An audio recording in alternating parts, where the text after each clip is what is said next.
ત્યારે મહાનગર લાઈવમાં હવે મહાનગરના સમાચારો જોઈએ ફટાફટ અંદાજમાં। અમરેલીમાં કેન્દ્રીય મંત્રી સ્મૃતિ ઈરાનીના કાર્યક્રમમાં બંગડી ફેંકાઈ। સ્મૃતિ ઈરાની સ્ટેજ પરથી ભાષણ આપી રહ્યા હતા ત્યારે યુવાન ખેડૂતે બંગડી ફેંકી અને ખેડૂતોનું દેવું માફ કરવાના નારા લગાવ્યા। કેન્દ્રીય મંત્રી સ્મૃતિ ઈરાનીએ બંગડી ફેંકવાની ઘટનાને ગણાવી કોંગ્રેસનું કાવતરું। ઈરાનીએ કટાક્ષ કર્યો કે કોંગ્રેસ આ રીતે મહિલાઓ પર વાર કરે છે। કેતન કસવાડા નામના ખેડૂતે ફેંકી હતી બંગડી।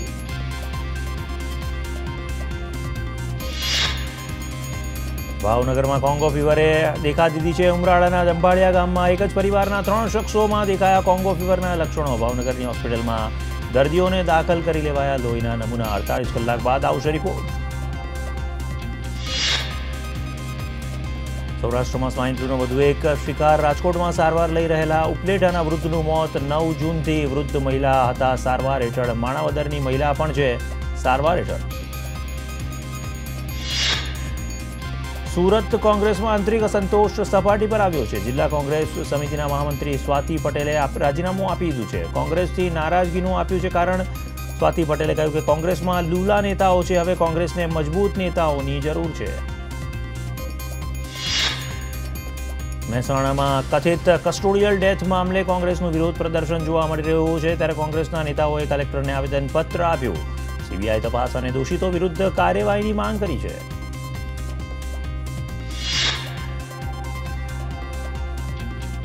ભાજપ અધ્યક્ષ અમિત શાહે મહાત્મા ગાંધી વિરુદ્ધ કરેલી ટિપ્પણીને લઈને કોંગ્રેસે વિરોધ કર્યો। કોંગ્રેસે કહ્યું કે આઝાદીના લડવૈયા વિરુદ્ધ બોલવાનો ભાજપને નથી અધિકાર। કોંગ્રેસ કાર્યકરોએ અમિત શાહના પુતળાના દહનનો કર્યો તો પ્રયાસ જેને પોલીસે બનાવ્યો છે નિષ્ફળ।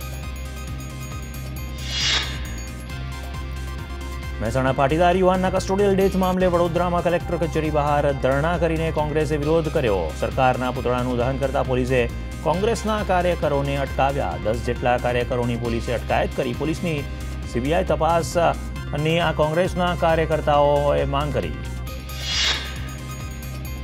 સુરતમાં પણ કોંગ્રેસે કલેક્ટર કચેરી બહાર ધરણા કરી મહેસાણા કસ્ટોડિયલ ડેથ મામલે વિરોધ કર્યો। કોંગ્રેસ કાર્યકરોએ સીબીઆઈ તપાસની માંગ સાથે કલેક્ટરને આવેદનપત્ર આપ્યું। મહેસાણા પોલીસ અને ભાજપ સરકાર વિરુદ્ધ સૂત્રોચ્ચારો કર્યા। મહેસાણા કસ્ટોડિયલ ડેથ મામલે કોંગ્રેસે મહેસાણા કલેક્ટરને આવેદનપત્ર આપ્યું। સરકાર વિરુદ્ધ સૂત્રોચ્ચારો કરી સીબીઆઈ તપાસની માંગ કરી। ખેડૂતોના પ્રશ્ને પણ આવેદનપત્ર આપ્યું। મહેસાણા સબ જેલમાં પાટીદાર યુવકના મોતને લઈને આમ આદમી પાર્ટીના કાર્યકરો ગાંધીનગરમાં સીએમ અને ગૃહ રાજ્યમંત્રીને આવેદનપત્ર આપવા પહોંચ્યા ત્યારે વિધાનસભા ભવનની બહાર આમ આદમી પાર્ટીના આગેવાનોને પોલીસે અટકાવ્યા। આમ આદમી પાર્ટીએ કેતન પટેલના મોતની તપાસ સીબીઆઈ પાસે કરાવવાની માંગ કરી। આમ આદમી પાર્ટીએ આક્ષેપ લગાવ્યો કે સરકારની પોલીસ પર પકડ નથી રહી જેને કારણે છેલ્લા 7 વર્ષમાં 415 કસ્ટોડિયલ ડેથ થયા છે।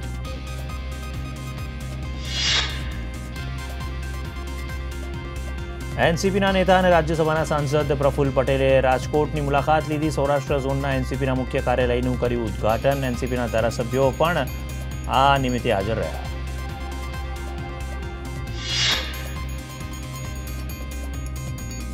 રાજ્યમાં ખાસ કરીને સૌરાષ્ટ્રના ખેડૂતોની સ્થિતિ કફોડી હોવાનું પ્રફુલ્લ પટેલે કહ્યું। અન્ય રાજ્યોની જેમ ગુજરાતમાં પણ ખેડૂતોને 1 લાખ સુધીની રકમ પર વ્યાજ માફીની કરી માંગ। એનસીપી ચૂંટણીમાં ખેડૂતોના વ્યાજ માફીનો મુદ્દો પણ ઉઠાવશે। ભાજપ પ્રભારી ભૂપેન્દ્ર યાદવની અધ્યક્ષતામાં કમલમમાં પ્રદેશ હોદ્દેદારોની બેઠક યોજાઈ। મુખ્યમંત્રી, નાયબ મુખ્યમંત્રી, પ્રદેશ અધ્યક્ષ પણ હાજર રહ્યા। મહેસાણા કસ્ટોડિયલ ડેથ મામલો, વિસ્તારક યોજનાનો બીજો તબક્કો, પીએમના ગુજરાત પ્રવાસના મુદ્દાઓ ચર્ચાયા।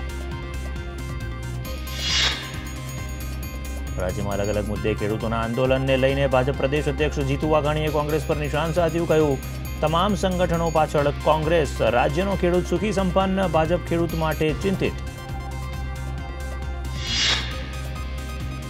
ભાજપ પ્રદેશ અધ્યક્ષ જીતુ વાઘાણીએ મહેસાણા પાટીદાર યુવકના કસ્ટોડિયલ ડેથ મામલે કોંગ્રેસ પર ગેરમાર્ગે દોરવાનો આક્ષેપ કર્યો। જીતુ વાઘાણીએ કહ્યું કે કોંગ્રેસ પાટીદારોને છેતરવાનું કામ કરી રહી છે। ભાજપ અધ્યક્ષ અમિત શાહ 20 જૂનના રોજ આવશે ગુજરાતના પ્રવાસે। જૂનાગઢમાં સૌરાષ્ટ્ર ઝોનના ભેજ પ્રભારીઓને આપશે માર્ગદર્શન। 21 જૂને ખેડામાં ભાજપ કાર્યાલયનું ઉદ્ઘાટન કરી કાર્યકરોને સંબોધશે। પ્રધાનમંત્રી નરેન્દ્ર મોદી પણ ચાલુ મહિનાના અંતમાં આવશે ગુજરાત. ભાજપ પ્રદેશ અધ્યક્ષ જીતુ વાઘાણીએ કહ્યું, રાજકોટમાં દિવ્યાંગોને મોદીના હસ્તે અપાશે સાધનો. અમદાવાદમાં કેટલાય વિસ્તારોમાં લોકો પીવાના દૂષિત પાણીની સમસ્યાથી ત્રસ્ત છે. ભુદરપુરા ગામ ડોક્ટર આંબેડકર કોલોની સૌરાષ્ટ્રના લોકો દૂષિત પાણીને લઈને કોર્પોરેશનના અધિકારીઓને આવેદનપત્ર આપ્યું. યુપીને જેમ ગુજરાતમાં પણ હવે સક્રિય કરવામાં આવશે હિન્દુ યુવા વાહિની. લવ જેહાદ અને હિન્દુઓના ધર્માંતરણ મુદ્દે જાગૃતિઓનું ચલાવશે અભિયાન. 6 મહિના પહેલા બનાવવામાં આવશે 6 લાખ સભ્યો. યુપીની જેમ ગુજરાતમાં પણ બનાવાશે એન્ટી રોમિયો સ્ક્વોડ. ગુજરાત પ્રાંતના યુવા વાહિનીના અધ્યક્ષે કહ્યું કે તેમનો કોઈ રાજકીય એજન્ડા નથી, માત્ર હિન્દુત્વના પ્રચારને અપાશે પ્રાથમિકતા.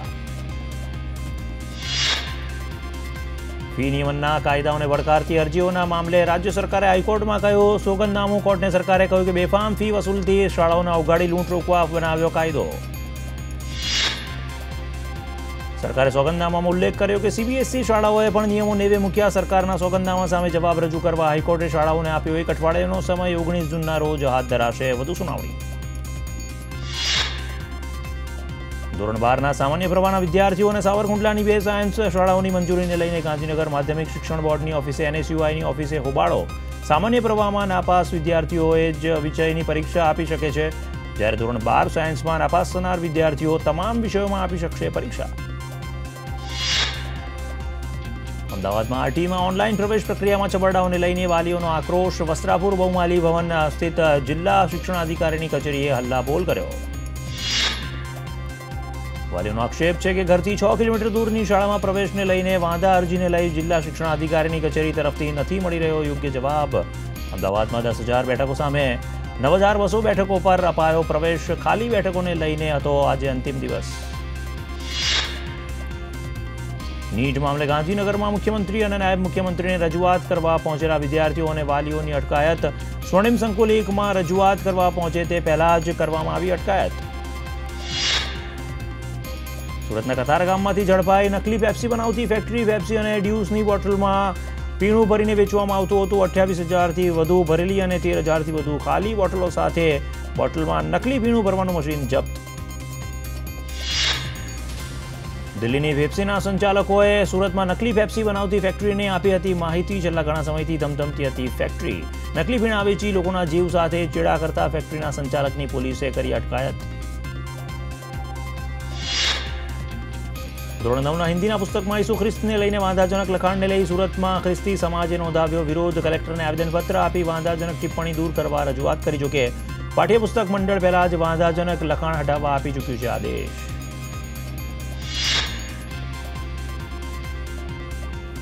અમદાવાદમાં ઘાટલોડિયાના પારસનગરમાં એક યુવતીએ ગળે ફાંસો ખાઈ આપઘાત કર્યો. નોકરી છોડ્યા બાદ છેલ્લા 2 મહિનાથી મયુરી પરમાર હતી ડિપ્રેશનમાં. એમસીએનો અભ્યાસ પૂર્ણ કર્યા બાદ ખાનગી કંપનીમાં નોકરી કરતી હતી.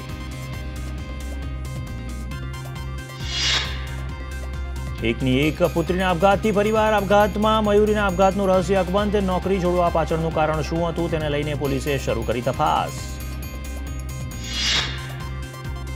અમદાવાદના દેત્રોજ પોલીસ સ્ટેશનના પીઆઈ વિજય પુરોહિતના મનસ્વી વર્તન અને જાતિ વિષયક શબ્દો બોલ્યા હોવાના આક્ષેપ સાથે 2 હોમગાર્ડના જવાનના અમરનાથ ઉપવાસ. લેખિતમાં રજૂઆત છતાં નક્કર પગલાં ન ભરાતા મામલતદાર કચેરી બહાર ઉપવાસ.